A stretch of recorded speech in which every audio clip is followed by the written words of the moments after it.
Монгол улсын хэмжээнд төдийгүй дэлхийд ач холбогдол бүхий тосон хулстай байгалийн нөөц газрыг хайрлан хамгаалж, хойч үедээ өвлүүлэн үлдээхэд энэ нутгийн амьтан ургамлыг хамгаалах, экосистемийг алдагдуулахгүй байх нь нэн чухал. Сүүлийн жилүүдэд тосон хулстай байгалийн нөөц газрын тарвагны тоо толгой хүний буруутай үйлдэлээс буюу хулгайн ангаас үүдэж эрс буурчээ. Хөрсний үржил чимийг нэмэгдүүлж, хөрс сэргжүүлж, ургамлын нөмрөгт асар их эерэг нөлөө үзүүлдэг энэ амьтныг эргүүлэн нутагшуулах ажлыг Stepcold компани уулуурхайн компаниудаас Дорнод аймагта анхдагч болон эхлүүллээ. Хөлбөмбөр сумын нутагт 50, Цагаан овоо сумын нутагт 50, нийтдээ 100 монгол тарвагыг нутагшуулж байна. За Stepcold компани Алтан цагаан уурхай маань Дорнод аймгийн Цагаан овоо болон Хөлбөмбөр сумуудад 2021 оны батлагдсан байгаль орчин менежментийн төлөвлөгөөний дагуу экологийн суур зүйл болох, биологийн төрөл зүйл болох монгол тарвагыг хустаа нуруунаас сууршуулж авчирч байна. Тэгээ энэгээрээ болохоор ерөнхийдөө Дорнод аймгийн Цагаан овоо болон Хөлбөмбөр сумуудад 50 ширхэг буюу энэ жил нийтдээ 100 ширхэг тарвагыг сэргээн нутагшуулаад байна.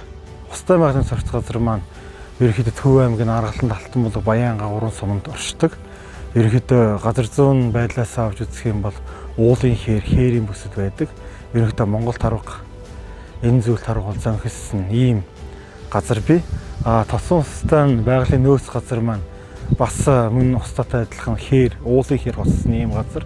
Ерөнхийдөө өмнө нь тосон хустайд бол ерөнхийдөө Монгол тарваг тархачаасан гэж үздэг. Тийм учраас хустай байгалийн газраас энд Монгол тарвагыг авчир сэргээн нутагшуулах ямар нэгэн тийм ээ шинжлэх ухааны бол тийм ээ болохгүй гэсэн тийм бол зүйл байхгүй. Stepcold компани 2021 оны байгаль орчны менежментийн төлөвлөгөөний дүйцүүлэн хамгаалах ажилд тусгагдсан энэ ажлыг мэргэжлийн байгууллага орон нутгийн байгаль орчны байгууллагатай нэгт уялдаа холбоотойгоор гүйцэтгэж, цаашдын хамгааллыг орон нутгийн иргэд нөхөрлөл хариуцах юм. Энэхүү сэргээн нутагшуулж байгаа нийт 100 тарвагыг маань орон нутгийн байгаль хамгаалах нөхөрлөл болон тухайн сумын байгаль хамгаалагч болон байгаль орчны хяналтын усын байцаагч зэрэг хүмүүсийн нөхөдөө хариуцж ажиллахаар байгаа. За энэ нутаг маань Дорнод аймгийн Цагаан овоо сумын 2 дугаар баг тосон хулстай байгалийн нөөц газар 90 толгой гэдэг газар. Манайд одоо Тогрон булаг гэдэг нэг нөхөрлөл, онцгой нөхөрлөл гэдэг ер нь хоёр талаас ингээд хамтран хамгаалж байгаа юм. Тэ хоёр талдаа урд хой талдаа хоёр нөхөрлөлтэй ингээд ойр хавийн одоо ингээд 10 хэдэн өрх хамтраад нэг нөхөрлөл болж ингэж ажиллаж байгаа юм бол.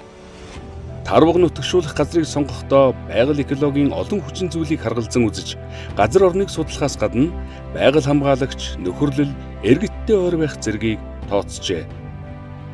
Дүүцүүлэн хамгааллын ажлаар 100 тарвагыг бол досон хустай байгалийн нөөц газарт бол тавихаар бол ингээд авралын эрэлт гэдэг компани шалгараад энэ ажлыг хийж байна. Одоо энэ ажлыг нь бол бидний зүгээс бол нутагшихаар газрыг нь бол сонгож тавих ажлыг бол хийгээд газрыг нь бол сонгохоор 5 газар сонгочоод одоо аль газарт нь тавих вэ, яах вэ гэдгийг нь бол өвдөж хараад ингээд явж байна. Тарваг нутагшуулахад бас хэд хэдэн зүйлүүдийг нь харах хэрэгтэй байдаг л да. Энд одоо эхний ээлжинд одоо амьдрах орчны газар одоо өвс ургамал хичээрлэлтнийг нөмөртэй. Тэгээ дараагийн асуудал бол одоо нөгөө хамгаалалт. Тэгээд энэ хууль бус сан энэ тиймэрхүү зүйлүүдийн ерөнхий шалгуур үзүүлэлт болгож байгаа. Монгол оронд Алтай болон Монгол хэмээх хоёр зүйлийн тарваг бий. Тарвага нүх ухаж орчны хөрс ургамал тодорхой үр дагавар бүхий шууд болон дам нөлөө үзүүлнэ. Монгол тарвагын нөлөөгөөр тухайн газрын хөрс сэргэжин байраа сольж, чийг, агаарын солилцоо эрчимжиж, эрдэс шимт бодисоор баяжин, дошин дээрх ургамлын зүйлийн бүрдэл өөрчлөгддөг болохыг судлаачид тогтоосон байдаг.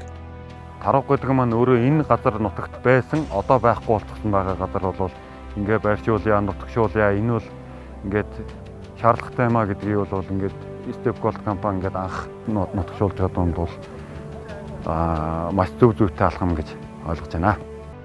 Өвсөн тэжээлт энэ мэрэгчин эдвэхтэй хөдөлгөөний эд үедээч мал, зэрлэг амьтны бэлчээрийн өв сургамлыг булаах, хороох, ямар ч сөрөг нөлөө үзүүлдэггүй хэрнэ экосистемд үзүүлэх эерэг нөлөө гүйцэтгэх үүрэг ихтэй амтан.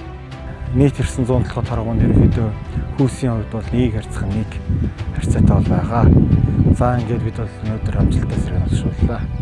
Хүмүүн бидний шунхай сэтгэл, булгайн ангаас шалтгаалж ихээхэн хорогдж буй Монгол тарвагыг тосон хулстай байгалийн нөөц газарт сэргээн нутагшуулах, цаашдах хайрлан хамгаалах, өсөлт үржлийг судлах, тоо толгойг нэмэгдүүлэх ажил ийхүү эхлээд байна.